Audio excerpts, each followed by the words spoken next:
जय हिंद दोस्तों, स्वागत है आपका द नॉलेज वोल्ट चैनल में। तो आज हम उस दिवस पे चर्चा करेंगे जिसको हम शिक्षक दिवस कहते हैं। तो आपने कभी यह सोचा होगा कि शिक्षक दिवस क्यों मनाया जाता है? आज हम बात करने वाले हैं उस महान व्यक्ति की जिनकी वजह से 5 सितंबर को पूरे भारत में शिक्षक दिवस सेलिब्रेट किया जाता है। जी हाँ, हम बात कर रहे हैं डॉक्टर सर्वपल्ली राधाकृष्णन जी की, जो एक बेहतरीन शिक्षक ही नहीं थे बल्कि भारत के प्रथम उपराष्ट्रपति भी थे।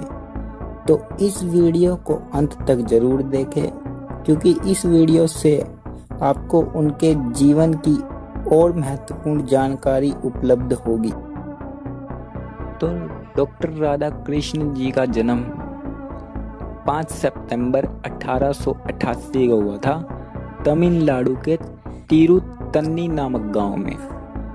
आरंभ में इनके पिताजी ये चाहते थे कि हमारा लड़का राधा कृष्ण एक मंदिर का पुजारी बने, किंतु राधा कृष्ण का झुकाव शिक्षा के तरफ अधिक था।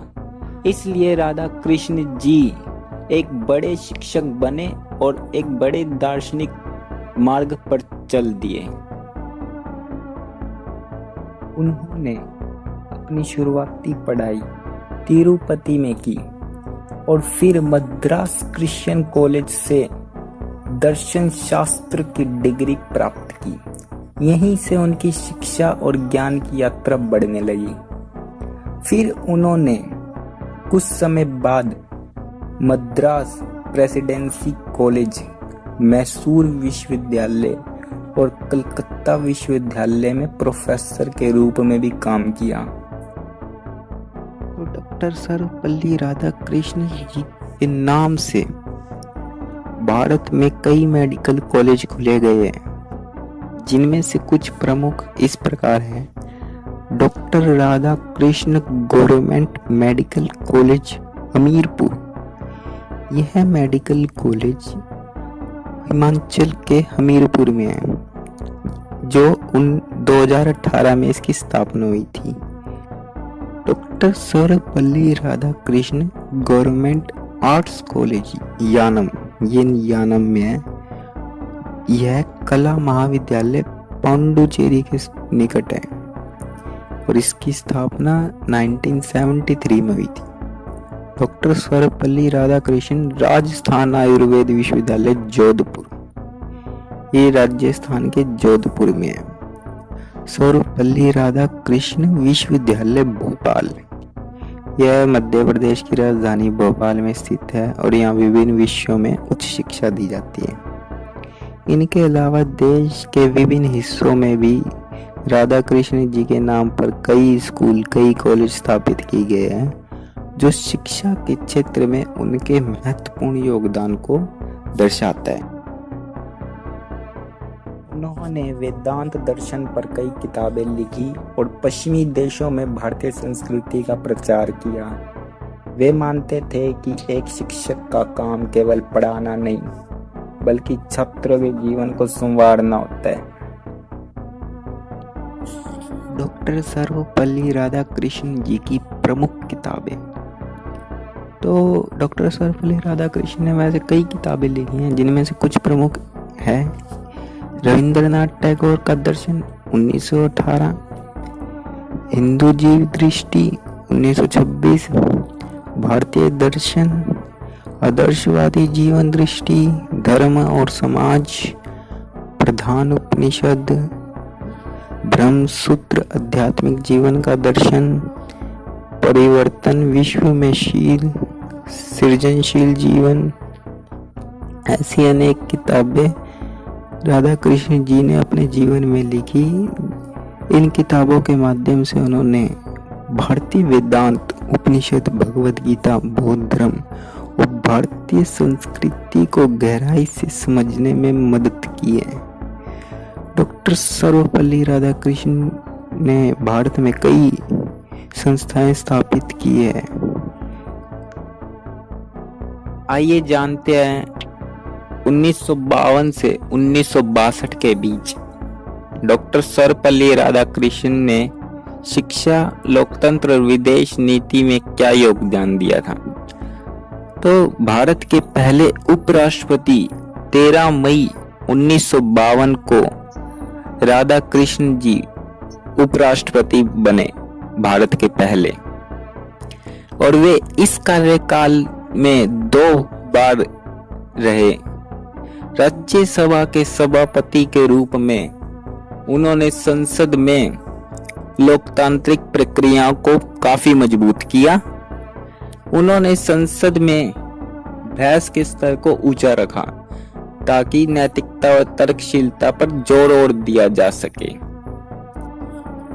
अब बात करते हैं विदेश नीति में उनका योगदान। 1949 से 1952 तक वे रूस में भारत के राजदूत थे। उस समय रूस को सोवियत संघ कहा जाता था, जिसके बाद बने थे वे उपराष्ट्रपति। उन्होंने भारत और रूस के बीच मजबूत कूटनीतिक संबंध बनाने में महत्वपूर्ण भूमिका निभाई, जिससे भारत को औद्योगिक और रक्षा क्षेत्र में लाभ हुआ।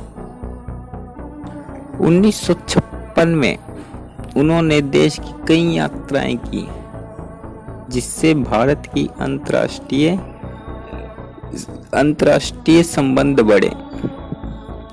नैतिकता और लोकतंत्र में उन्होंने काफी बड़ा योगदान दिया। वे राजनीति में नैतिकता और मूल्यों पर काफी जोर देते रहे और लोकतंत्र की आधारशिला को मजबूत बनाते रहे।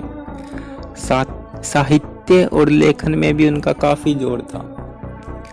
उपराष्ट्रपति रहते हुए भी वे भारतीय संस्कृति पर लेखन करते रहते थे। जैसा कि हमने आपको बताया कि उन्होंने काफी पुस्तकें भी लिखी। उन्होंने कई अंतर्राष्ट्रीय मंचों पर व्याख्यान दिए और भारतीय वेदांत को विश्व भर में प्रसिद्ध किया। अब बात आती है 1962 की, जब वे भारत के राष्ट्रपति चुने गए। 1962 में उनके महत्वपूर्ण कार्यों के कारण भारत सरकार ने उन्हें राष्ट्रपति चुना। 13 मई 1962 को उन्होंने राष्ट्रपति पद की शपथ ली और डॉक्टर राजेंद्र प्रसाद के बाद भारत के राष्ट्रपति बने। अब बात करते हैं राधाकृष्ण जी के राष्ट्रपति बनने के बाद भारत में क्या क्या हुआ और उन्होंने भारत में कैसा योगदान दिया। तो जब उन्होंने भारत के राष्ट्रपति के रूप में शपथ ली 13 मई 1962 को, उस समय 1962 को चीन का भारत पर आक्रमण हुआ। 1962 में चीन ने भारत पर आक्रमण किया। उन्होंने भारतीय प्रधानमंत्री जवाहरलाल नेहरू को कठिन परिस्थितियों में मार्गदर्शन दिया था। राधाकृष्ण जी ने वे राष्ट्र को एकजुट करने और भारतीय सेना का मनोबल बढ़ाने में महत्वपूर्ण भूमिका राधाकृष्ण जी ने निभाई। 1965 आ गया, जब भारत और पाकिस्तान का युद्ध होना था। भारत और पाकिस्तान के बीच युद्ध हुआ। उन्होंने भारतीय सेना और प्रधानमंत्री बहादुर शास्त्री का समर्थन किया। युद्ध के दौरान वे पूरी तरह राष्ट्र के साथ खड़े रहे और भारतीय सैनिकों का मनोबल बढ़ाया। 1967 में जब वे राष्ट्रपति पद से सेवानिवृत्त हो गए, तो उनके बाद डॉक्टर जाकिर हुसैन को भारत का राष्ट्रपति चुना गया। जीवन के अंतिम वर्षों में उन्होंने सार्वजनिक जीवन से दूर रहे और लेखन अध्ययन में अपना समय बिताया। 17 अप्रैल 1975 को उनका निधन हो गया तथा उन्हें भारत रत्न से 1954 में सम्मानित किया गया था और पूरी दुनिया में उन्हें एक महान दार्शनिक व शिक्षक व राष्ट्रवादी नेता के रूप में याद किया जाता है। डॉक्टर राधाकृष्णन जी के नाम पर भारत के कई राज्यों में सड़कें बनाई जा चुकी हैं और कई राज्यों में सड़कें बन भी रही है और इनके नाम पर कई स्कूल और कॉलेजेस तो खुल चुके हैं। साथ ही कई कई राज्यों में इनकी मूर्तियां भी स्थापित की गई हैं। अब बात करते हैं इनकी विचारधारा की। तो ये क्या करते थे कि शिक्षक वो नहीं जो छात्रों के दिमाग में तथ्यों को जबरन डाले, बल्कि वास्तविक शिक्षक वो है जो उसे आने वाले कल की चुनौतियों के लिए तैयार करे। उम्मीद करता हूं आपको वीडियो अच्छी लगी होगी। हमारा सपोर्ट करें। हम ऐसे ही भारत के बड़े बड़े नेताओं के विषय में आपको जानकारी देंगे। जय हिंद, जय भारत।